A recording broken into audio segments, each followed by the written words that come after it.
For the last decades, we've taken over whole professions and locked everybody else out. If that isn't the truest statement I've heard from a leftist in the last 10 years. Oh my goodness.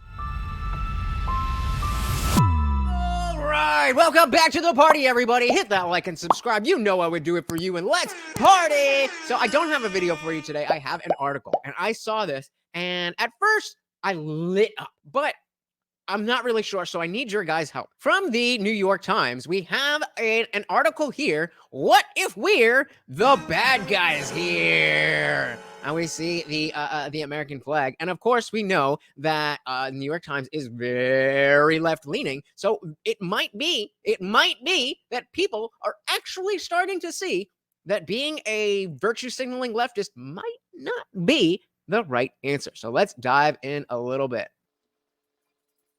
From David Brooks, opinion columnist for the New York Times. Donald Trump seems to get indicted on a weekly basis, yet he's utterly dominating his Republican rivals in the polls. He is tied with Joe Biden in the general election surveys. I'm pretty sure he's moved up by now, but you know, New York Times, right? Trump's poll numbers are stronger against Biden now than any time in 2020. What's going on here? Why is this guy still politically viable after all that he has done? We anti-Trumpers often tell a story to explain that. It was encapsulated in a quote the University of North Carolina political scientist Mark Hetherington gave at my colleague Thomas B. Edsall recently. Sorry about the names, but quote, Republicans see a world changing around them uncomfortably fast, and they want to slow down, maybe even take a step backwards. But if you're a person of color, a woman, who values gender equality, or an LGBT person, would you want to go back to 1963? I doubt it. In this story, we anti-Trumpers are the good guys, the forces of progress and enlightenment. The Trumpers are reactionary bigots and authoritarians. Many Republicans support Trump no matter what, according to this story, because at the end of the day, he's still the bigot in chief, the embodiment of their resentments, and that is what matters to them most. Brooks says, I partly agree with this story, but it's also a monument to elite self-satisfaction. Well said. Well said. Well said. So when I hear this, I'm like, hold on, what's going on here? Are people actually waking up? Is the nationwide TDS finally fading away? I don't know, because it might just be a way to shield themselves in the future when Trump does come back and Trump does crush all the wokeness. And they were like, oh, well, I was never a part of that. I wrote an article in 2023 saying, I'm not about that. But let's continue and see what he says. Brooks says, so let me try another story on you. I ask you to try on a vantage point in which we anti-Trumpers are not the eternal good guys. What? Being anti-Trump doesn't automatically make you a good guy? Oh, I need to hear more. Oh, and anti-Trumpers, not only the eternal good guys, in fact, we're the bad guys. This story begins in the 1960s when high school grads had to go off to fight in Vietnam, but the children of the educated class got college deferment. It continues in the 1970s when the authorities imposed busing on working class areas in Boston, but not on the upscale communities like Wellesley, where they themselves lived.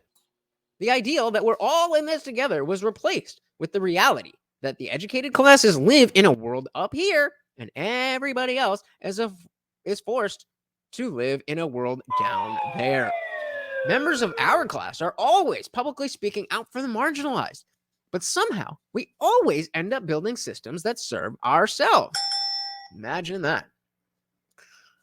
The most important of those systems is the modern meritocracy.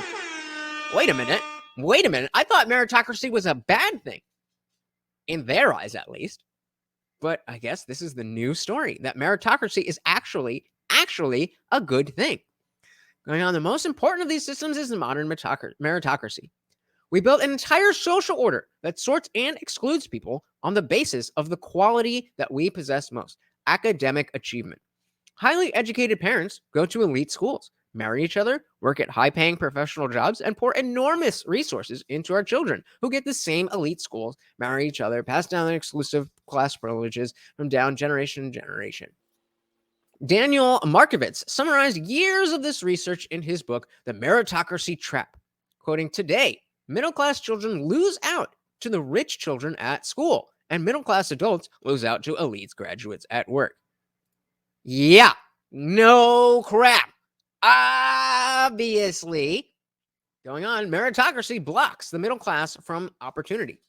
Then it blames those who lose a competition for income and status that even when everyone plays by the rules, only the rich can win. The meritocracy isn't only a system of exclusion, it's an ethos. During his presidency, Barack Obama used the word smart in the context of his policies over 900 times. The implication was that anybody who disagreed with his policies and perhaps didn't go to Harvard Law must be stupid. Over the last decades, we've taken over whole professions and locked everybody else out. If that isn't the truest statement I've heard from a leftist in the last 10 years, oh my goodness, taking over and locking everybody else out. Moving on, when I began my journalism career in Chicago in the 1980s, there was still some old, crusty, working class guys around the newsroom. Now, we're not only a college-dominated profession, we're an elite college-dominated profession. So it's not just only college grads, but it's elite college grads. It's Ivy League. This is not middle class. And then you're the people who are saying that we need to pay for your student loans. You're already part of that elite class. These are already people who couldn't afford to take on the debt or couldn't afford to do that or chose not to take on this debt and to work instead. So the idea that you deserve any of their money is the most ridiculous policy position that I have ever heard. Only 0.8, not 8, 0.8% of college students graduate from the super elite 12 schools, the Ivy League colleges plus Stanford, MIT, Duke, and University of Chicago. A 2018 study found that more than 50% of the staff writers at the beloved New York Times and the Wall Street Journal attended one of the 29 most elite universities in the nation. Is anybody surprised? Me neither. Writing in Compact Magazine, Michael Lynn observes that the upper middle class job market looks like a candelabrum. I don't even know what that means.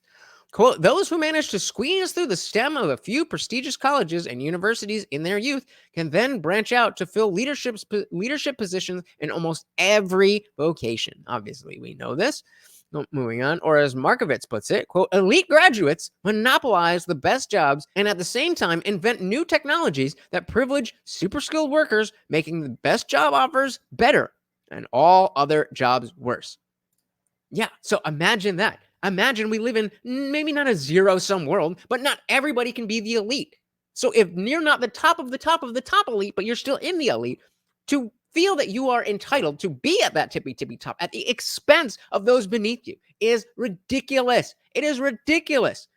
Shout out to Opus for getting this for me. I want you guys to, really dig in and read the entire article. I will link it below. You do have to be a New York Times member, but shout out to archive.org where you can see it for free. But I really am very curious what you guys think. Is this the start of people really waking up and seeing, oh, maybe wokeness is not as good as we thought it was? Or is this an underhanded way that as they see the house of cards that is wokeness falling, that they're trying to get out ahead of it? Be like, no, that was never me. I was never part of that. The same way that now people are like, I never thought that we should be masking children. Or I never thought that, puberty blockers for kids was something that, whatever it is this an attempt to get out ahead of that? Or is this genuine? I really can't tell, so I need you guys to let me know in the comments below. Once again, I have been your host, Lutch, aka the Indian Jesus, here to resurrect the second coming of common sense. Thank you so much for hanging out with me. I will catch you guys next time. Until then, I am out of here. Peace.